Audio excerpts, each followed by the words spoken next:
ಎಲ್ಲರಿಗೂ ನಮಸ್ಕಾರ. ಸವಿ ಕಥೆಗೆ ಸ್ವಾಗತ. ಇವತ್ತಿನ ಕಥೆಯ ಹೆಸರು ಬೇಟೆಗಾರ ಮತ್ತು ನರಿ. ಒಂದು ಹಳ್ಳಿಯಲ್ಲಿ ಒಬ್ಬ ಬೇಟೆಗಾರ ವಾಸವಾಗಿದ್ದ. ಒಂದು ದಿನ ಅವನು ಬೆಳಗ್ಗೆ ಎದ್ದು ಬೇಟೆ ಆಡೋಕೆ ಅಂತ ಪಕ್ಕದ ಕಾಡಿಗೆ ಹೋದ. ಅಲ್ಲಿ ಅವನಿಗೆ ಒಂದು ಜಿಂಕೆ ಕಾಣಿಸ್ತು. ಕೂಡಲೇ ಅವನು ಆಹೋ, ಬೇಟೆ ಸಿಕ್ಕಿದೆ, ಬೇಟೆ ಆಡಿಕೊಂಡು ಮನೆಗೆ ಹೋಗೋಣ, ಇವತ್ತು ಒಳ್ಳೆ ಬೇಟೆ ಊಟ ಮಾಡ್ಬೋದು ಅಂಥೇಳಿ ಆ ಜಿಂಕೆಯನ್ನು ಬೇಟೆ ಆಡಿ ಸತ್ತ ಮೇಲೆ ಆ ಜಿಂಕೆಯನ್ನು ಹೆಗಲ ಮೇಲೆ ಹಾಕ್ಕೊಂಡು ಮನೆ ಕಡೆಗೆ ಹೋಗ್ತಿದ್ದ. ಸ್ವಲ್ಪ ದೂರ ಹೋದ್ಮೇಲೆ ಅವನಿಗೆ ಆ ಕಾಡಲ್ಲಿ ಮತ್ತೊಂದು ಕಾಡು ಕಾಣಿಸ್ತು. ಆಗ ಬೇಟೆಗಾರನಿಗೆ ದುರಾಸೆ ಉಂಟಾಯಿತು. ದುರಾಸೆಯಿಂದ ಓಹೋ, ಹಂದಿನೂ ಸಿಕ್ಕಿದೆ, ಹೇಗಿದ್ರೂ ಈ ಜಿಂಕೆ ಬೇಟೆ ಆಡಿದ್ದೀನಿ, ಈ ಹಂದಿನೂ ಬೇಟೆ ಮಾಡ್ಕೊಂಡು ಹೋದರೆ ತುಂಬ ನನಗೆ ಬೇಟೆ ಸಿಗ್ತವೆ ಅಂಥೇಳಿ ಆ ಜಿಂಕೆನ ಕೆಳಗಡೆ ಅಂದರೆ ನೆಲದ ಮೇಲಿಟ್ಟು ಆ ಹಂದಿಗೆ ಬಾಣ ಬಿಟ್ಟ. ಕೋಪದಿಂದ ಆ ಹಂದಿ ಬೇಟೆಗಾರನ ಮೇಲೆ ಬಿದ್ದು ದಾಳಿ ಮಾಡ್ತು.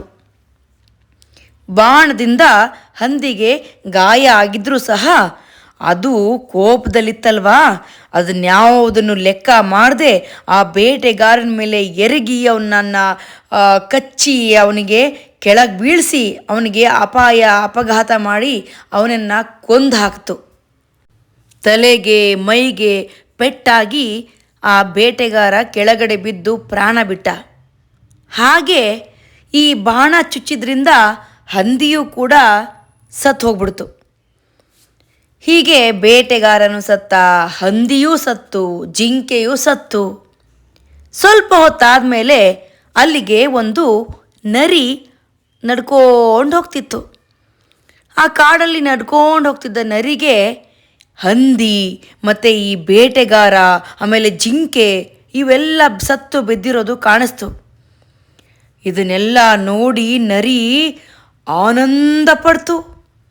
ಆಹಾ, ಏನಪ್ಪ ಇವತ್ತು ನನ್ನ ಲಕ್ಕು, ಯಾವುದೇ ಶ್ರಮ ಇಲ್ಲದೆ ಎಂಥ ಆಹಾರ ದೊರಕಿತು ಅಂತ ಆನಂದ ಪಡ್ತು.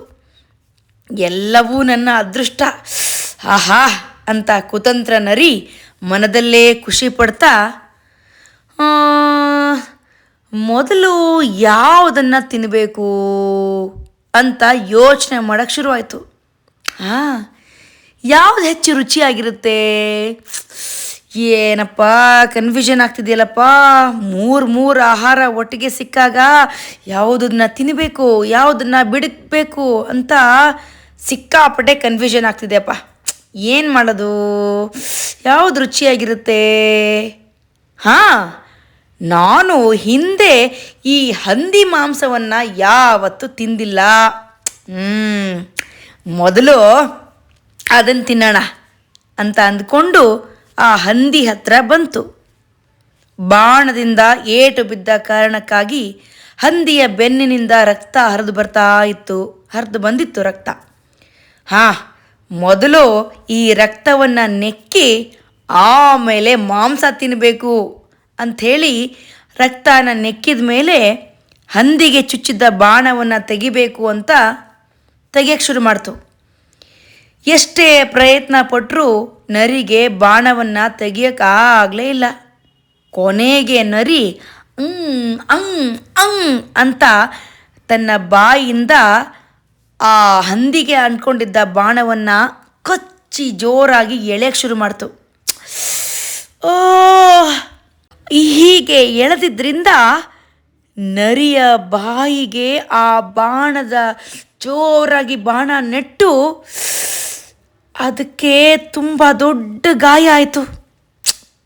ಈಗ ನರಿಯ ಬಾಯಿಂದ ಕೂಡ ಗಾಯ ಆಗಿ ರಕ್ತ ಸುರಿಯೋಕ್ಕೆ ಶುರುವಾಯಿತು. ಇದರಿಂದ ನರಿಗೆ ಯಾವುದನ್ನೂ ತಿನ್ನೋಕ್ಕೆ ಸಾಧ್ಯ ಆಗಲಿಲ್ಲ. ಮೂರು ಮಾಂಸಗಳು ಎದುರಿಗೆ ಬಿದ್ದರೂ ಯಾವ ಬೇಟೆಯನ್ನೂ ತಿನ್ನೋಕ್ಕಾಗಲಿಲ್ಲ ನರಿಗೆ. ನಿರಾಸೆಯಿಂದ ಬಂದ ದಾರಿ ಹಿಡಿದು ಹೊರಟು. ಹೀಗೆ ಬೇಟೆಗಾರನ ಮತ್ತು ಹಂದಿಯ ಮಾಂಸವನ್ನು ಕಾಡಿನ ಇತರ ಪ್ರಾಣಿಗಳು ತಿಂದು ಮುಗಿಸಿದವು. ನೀತಿ ಏನು ಅಂದರೆ, ಅತಿ ಆಸೆ ಗತಿಗೇಡು ಅನ್ನೋದನ್ನು ನಾವು ಯಾವತ್ತೂ ಮರಿಬಾರ್ದು. ನೋಡಿ, ಬೇಟೆಗಾರನಿಗೆ ಒಂದು ಜಿಂಕೆ ಆಲ್ರೆಡಿ ಸಿಕ್ಕಿತ್ತು. ಅದನ್ನು ಬೇಟೆ ತಗೊಂಡು ಹೋಗೋದು ಬಿಟ್ಟು ಅವನು ಆಹಾ ಇನ್ನೊಂದು ಸಿಕ್ತು ಅಂತ ದುರಾಸೆ ಪಟ್ಕೊಂಡು ತನ್ನ ಪ್ರಾಣವನ್ನು ಬಿಟ್ಕೊಂಡ. ಆಮೇಲೆ ಈ ನರಿ, ಮೂರೂ ಇದ್ವು. ಜಿಂಕೆ ಇತ್ತು, ಮನುಷ್ಯ ಇದ್ದ. ಅದನ್ನೆಲ್ಲ ಬಿಟ್ಟು ಮುಳ್ಳು ಚುಚ್ಚಿರೋ ಹಂದಿ ಹತ್ರ ಹೋಗಿ, ದೊಡ್ಡದಾಗಿದೆ ಹಂದಿ, ಅದನ್ನು ತಿಂದುಬಿಟ್ಟು ಆಮೇಲೆ ಇವನು ತಿನ್ನೋಣ ಅಂತ ಬಂದುಬಿಟ್ಟು ಅದನ್ನೂ ತಿನ್ನೋಕ್ಕಾಗಲಿಲ್ಲ, ಇವುಗಳನ್ನೂ ತಿನ್ನೋಕ್ಕಾಗಲಿಲ್ಲ. ಎರಡೂ ಬಿಟ್ಟು ತನಗೇ ಒಂದು ಗಾಯ ಮಾಡ್ಕೊಂಡು ಹೋಯಿತು. ಇರೋದ್ರಲ್ಲೇ ಖುಷಿಯಾಗಿರಬೇಕು, ಸಿಕ್ಕಿರೋದನ್ನು ಬಳಸ್ಕೊಂಡು ಅದರ ಜೊತೆಗೆ ಇರೋದನ್ನು ಕಲಿಬೇಕು. ಬೇರೆದು ಬೇಕು, ಇರೋದನ್ನು ಬಿಟ್ಟು ಬೇರೆದು ಬೇಕು ಅಂತ ಹೋದರೆ ನಮಗೆ ಯಾವತ್ತೂ ದುಃಖ ತಪ್ಪಿದ್ದಲ್ಲ. ಹೇಗಿತ್ತು ಸವಿಲೋಕದ ಕಥೆ? ಇಷ್ಟ ಆಯ್ತಾ? ಹಾಗಾದರೆ ಸಬ್ಸ್ಕ್ರೈಬ್ ಮಾಡಿ, ಬೆಲ್ ಐಕನ್ ಒತ್ತಿ, ನಿಮ್ಮ ಸ್ನೇಹಿತರೊಂದಿಗೂ ಹಂಚ್ಕೊಳ್ಳಿ.